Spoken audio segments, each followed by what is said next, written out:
자, 반갑습니다. 배동찬 교수의 맛있는 돈 이야기의 배동찬입니다. 자, 여러분 반갑습니다. 그 좋았던 서울 재건축 아파트 가격도 5주 만에 하락으로 전환되었는데, 먼저 올 3월 9일 대통령 선거 이후 부동산 규제 완화 기대감에 따른 집값이 작년 하반기 이후 좀 하락하다가 3월달 대선 이후 반등하는 분위기를 보이고 있죠. 요 그래프를 봐도 마찬가지지 않습니까? 올해 3월달 들어서 기타 지방, 수도권, 서울, 5대 광역시 다 이제 또 상승으로 이렇게 반전하는 분위기다라고 말씀드릴 수 있을 것 같고요. KB국민은행의 매매 전망 지수 추이인데요. 3월달 이후 반등하기 시작하였다는 겁니다. 그런데 요즘 들어서는 이러한 상승 분위기가 다소 꺾이는 듯한 느낌이 드는데요. 부동산 114의 서울 주요 지역 주간 매매 가격 변동률 자료에 의하면 용산은 0.12, 서초구는 0.08이 상승하였고요.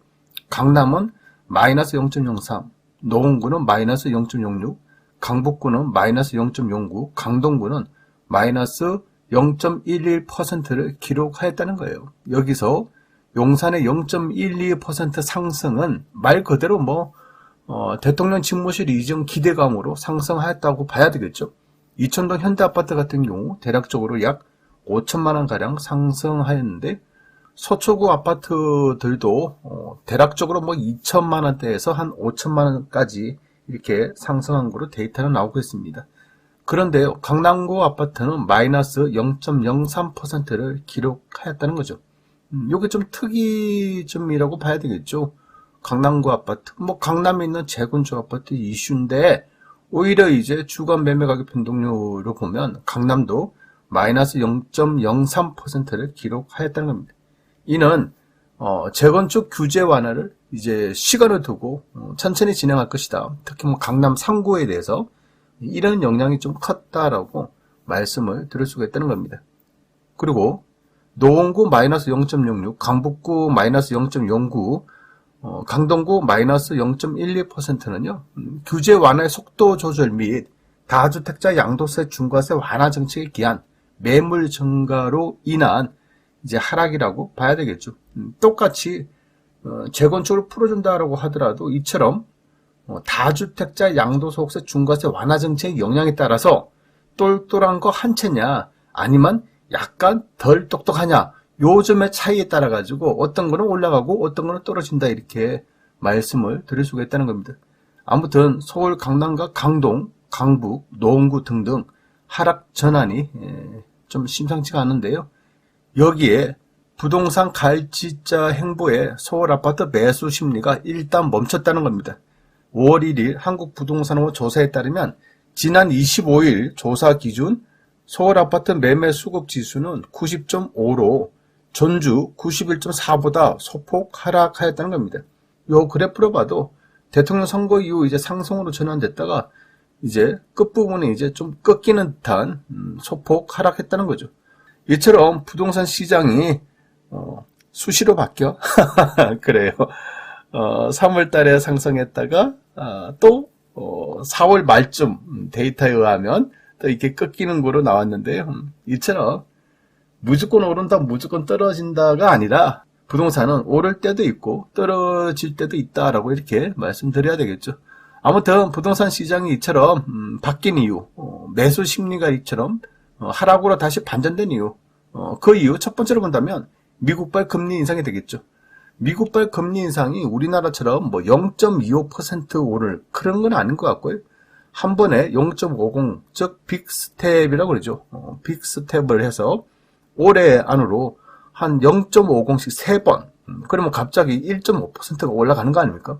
그러한 이유는 당연히 물가가 너무 급등하다 보니까 물가를 조절하기 위해서 금리를 인상한다. 당연하다라고 봐야 되겠죠. 따라서 미국발 금리 인상이 빅스텝으로 이어질 경우에는 국내 또한 금리 인상을 해야 되겠죠. 현재 1.50%인데요. 이 또한 한국은행에서 추가적으로 금리 인상을 할 가능성이 많다라고 말씀을 드릴 수가 있다는 겁니다. 따라서 은행 돈을 이용하여 연끌이나 비투를 하기에는 이자에 대한 부담이 이제 높아졌다라고 말씀을 드릴 수가 있겠죠. 매수 심리의 변화 원인 두 번째로 본다면 차기 정부 인수위에 오락가락하는 부동산 정책 발표죠. 그래요. 차기 정부에서 부동산 정책은 이랬다 저랬다 하니 헷갈리는 거죠. 저도 헷갈립니다. 그러니 지금 들어가는 것보다, 즉 지금 매수하는 것보다는 차기 정부가 완전히 들어서고 어떤 부동산 정책을 내놓는지 눈으로 확인을 한 후 그때 움직이는 것이 낫겠다라고 이렇게 생각하는 사람들이 많다라고 봐야 되겠죠. 그렇지 않습니까? 괜히 이럴 줄 알고 탁 샀는데 이럴 줄 몰랐어. 이거 풀어질 것이라 생각하고 딱 샀는데 이거 안 풀어졌어. 그러면 어쩔 수 없이 장기 투자자가 되지 않습니까? 묶인 거야.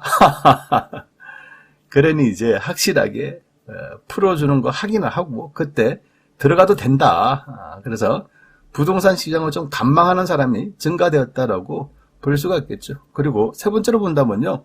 서울 아파트 가격 올라도 너무 많이 올랐다. 맞습니다, 여러분. 보통 사람들 입장에서 서울 아파트 중위 가격 12억이 넘어섰지 않습니까? 요런 12억이 넘어섰고 대출 규제가 있고 은행 이자도 올라가는데 이걸 현금으로 산다. 결코 보통 사람들 입장에서는 쉽지 않다라고 말씀드릴 수가 있겠죠. 그만큼 뒤를 받쳐주는 매수세가 줄어들었다라고 말씀드릴 수가 있다는 겁니다. 집 사기 더 어려워져. 최근 5년 동안 집값이 크게 오르면서요. 서울에서 중위소득 가구가 구매할 수 있는 아파트의 비중이 16.5%에서 이제는 2.7%, 단 2.7% 밖에 아파트를 구입할 수밖에 없다는 거예요. 그만큼 중위소득 있는 사람이 서울 아파트 구입하기가 굉장히 어렵다, 크게 줄어들었다라고 말씀을 들을 수가 있다는 겁니다. 이에 반해서 1기 신도시죠. 일산은 0.10%, 분당은 0.02%, 중동은 0.02%, 3번은 0.01% 정도 집값이 상승하였는데요. 이는 1기 신도시 임기 내에 질서 있게 해주겠다. 그래요. 해준다라고 했다가 안 된다라고 했다가 다시 해준다라고 하니 집값이 1기 신도시 집값이 꿈틀거렸다라고 말씀드릴 수 있을 것 같은데 그런데 이것도 눈여겨보셔야 돼요. 왜 그러냐면 요 뒷말도 있지 않습니까? 뒷말은 뭐냐? 시장 충격 요인도 완화시키겠다. 요 말뜻은 뭐예요? 결코 한 번에 다 1기 신도시 재건축 특별법 다 한 번에 다 하기 어렵다는 그 뉘앙스 아니겠습니까? 그리고 1기 신도시 재건축 생각 같았으면 빨리 하고 싶고 생각 같았으면 다 같이 하고 싶고 생각 같았으면 다 풀어주고 싶은데 그게 부동산 정책 현실론으로 놓고 볼 때는 쉽지만은 않다는 거예요. 이 부분 눈여겨보셔야 된다는 얘기가 되겠죠. 아무튼 오락가락 갈팡질팡 왔다리 갔다리 이랬다 저랬다 풀어준다 아니 이거 안 풀어주겠다 등등 냉탕과 온탕을 계속 반복하는 부동산 정책 공약에 부동산 시장 동안 좀잡을 수가 없다라고 말씀을 드릴 수가 있을 것 같아요. 그래서요 여러분 이럴 때일수록 섣부른 행동은 좀 그마시고 차기 정부가 완전히 들어서고 부동산 정책을 내놓는 걸 보고 그때 천천히 들어가셔도 될 것 같아요. 또한 모든 결정은 지금 당장보다는 좀 시간을 두고 여유롭게 판단하시는 게 더 현명한 판단이 가능할 거로 보인다는 얘기입니다. 좀 쉬었다가 가세요. 이상까지 배종찬 교수의 맛있는 도움 이야기였습니다. 감사합니다.